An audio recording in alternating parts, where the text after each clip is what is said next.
So one of the things I've been doing here at the farm, this will be the third season, although second season with a success. Last year we had some animal problems, would be some sweet corn breeding. So this is a nursery is what we call it in breeding. And up front here, this first tier, and a little bit back there is our shrunken 2 varieties. So that is what you might have heard of as called super sweet, like a line-eyed super sweet was one of the first shrunken 2 varieties that was released. And then further back are what we call the sugary 1 varieties. And those are referring to mutations in the endosperm enzyme. So the endosperm is part of the kernel where the starch is at. So these enzymes basically have mutations that slow the rate of conversion from sugar to starch. And so that's why sweet corn is sweet, is because it has a slowed rate of conversion to starch. So regular dent corn gets very starchy very quick. Sweet corn stays milky and sweet longer. And shrunken 2s tend to be better at staying sugary longer than sugary 1, but sugary 1 tends to have better agronomics. And so sugary 1 is the original pre-Columbian mutation, so that means Native Americans, pre-Columbus, they had domesticated that. Shrunken 2 was found much later. There are several other endosperm mutations that are used in sweet corn breeding to some extent, but in the US, in the North American market, these are the main ones, with sugary enhancer being a third, which we do have some germplasm with sugary enhancer in there as well. So as I mentioned, shrunken 2 pollinations, we planted this first because you want to have the shrunken 2 and the sugary 1 separated temporally by time. So these are planted 2 weeks before the sugary 1s. So all these pollinations, I've done what I need to do here. To camera right is open pollinated varieties. So these are ones that I just let go every year. I pick the best 3 or 4 years from every row and combine them all together. The next year, do the same thing. So that's kind of the old way of doing it, except for this has a very high diversity of germplasm in here. I got germplasm or seeds from the Germplasm Resource Information Network, which is a USDA program that has collected seeds from all over the world since around the post-World War II era. And so I ordered those here a few years ago and started with a big diversity from North American germplasm all the way down to Mexico and Latin America. And so you'll see quite a bit of variation there. Each of these are inbred lines or close to it, breeding varieties, so there might be some heterogeneity in there still, but mostly inbred. And many of these I've selfed just to keep seed going, so I have fresh seed for next year. But also this is where you make crosses, so making the first hybrid cross. Back behind me you'll see hybrids that I made, actually 2 years ago, because as I mentioned last year's nursery failed. But those hybrids then I self-pollinate, and that creates what they call the F2 generation. So the hybrid's the F1, and that next self is the F2 generation, which you'll start to see segregation then. So next year I'll self again, but only the plants that look really good. So I've been pulling out the best genetics from that hybrid cross. Every time, so you make a hybrid and you have genetically identical siblings. But then you get meiosis events where you get crossovers between chromosomes, and that causes the genetics of those two parents to be mixed up. Just like you can think of humans, so you're getting some of your DNA from your grandparents, but it's not the same as your sister or your brother. It's because every time a gamete is produced, in the case of corn, that'd be pollen and the ovum or the kernel, then there are meiosis events that cause different mixing and matching of the chromosomes from the parent. So that is line development breeding in a nutshell. Now we're going to go show you basically the process of doing that breeding. In corn breeding nursery, the first operation you do is shoot bagging. So before the tassel starts to put out anthers, which this one is just starting to, you see a few anthers right there. Then you go through and you look for the ear shoots that are emerging before they have silks. So here's one that's emerging. This plant's had a little bit of goosenecking from wind damage, but it's still coming out of it.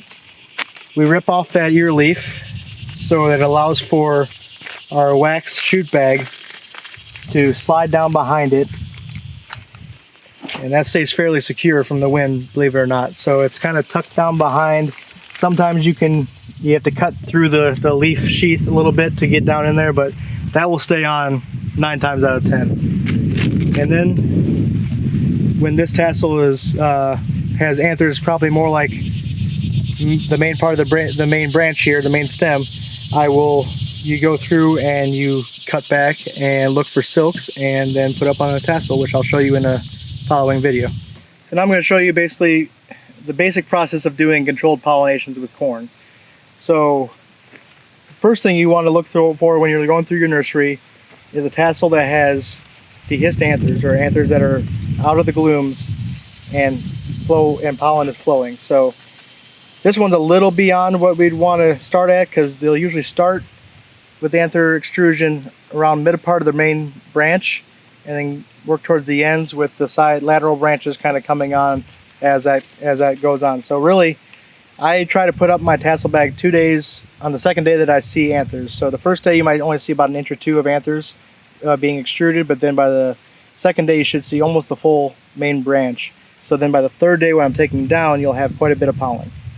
But for demonstration purposes, this works. So we see anthers extruded, so that's a good sign.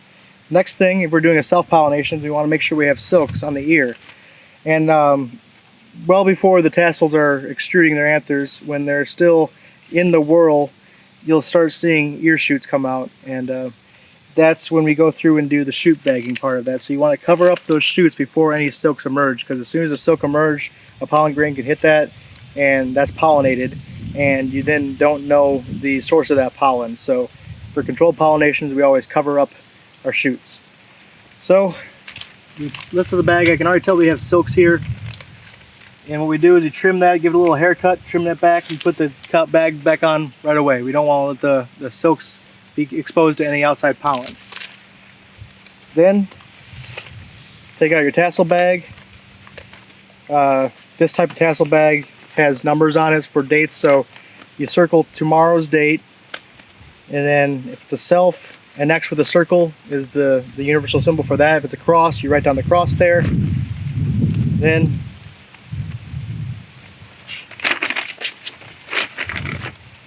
tassel bag inside tassel inside the tassel bag. We'll often use the flag leaf as a kind of support there, so tuck it down to the flag leaf, fold it around that flag leaf, quarter turn on the bag, 1 staple, and that usually will hold pretty good. High winds can snap some stalks. We've had that a couple times this year, but it is what it is. You have to. That's the only way we know how to do this. So this is a bag I set up yesterday. So on the second day or the next day, you come back out.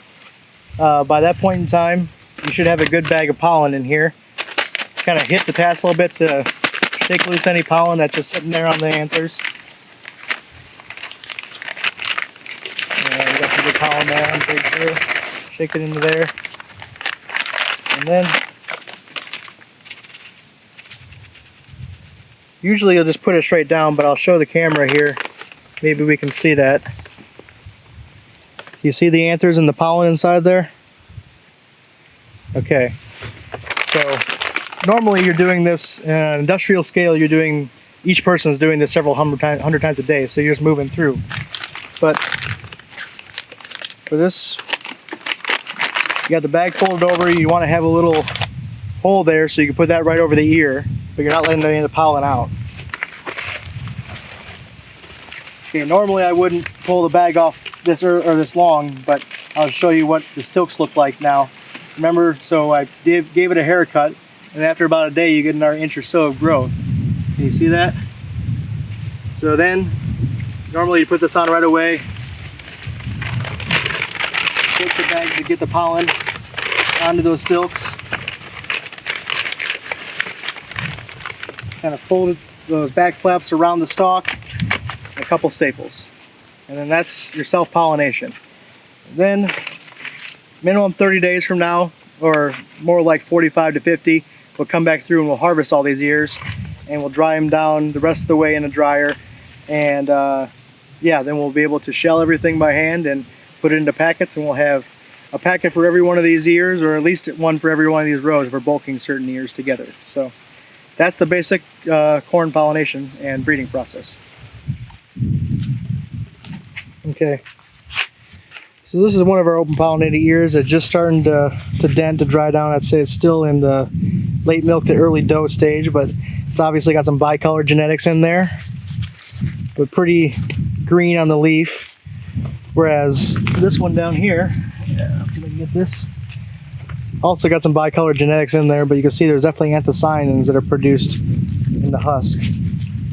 And that's one thing that I did select a few anthocyanin producing lines, some in the kernels. So there are a few red sweet corns out there right now, but not a ton. That might be one thing I might be able to accomplish with this nursery, is getting either anthocyanin or fluvophene compounds into the kernels, so that the anthocyanins will not stay in after boiling, but fluvophene will. They are not water soluble, so they might be a red sweet corn, whereas the anthocyanin sweet corn would, as soon as you blanched it, it would probably look at just a pale purple, if anything.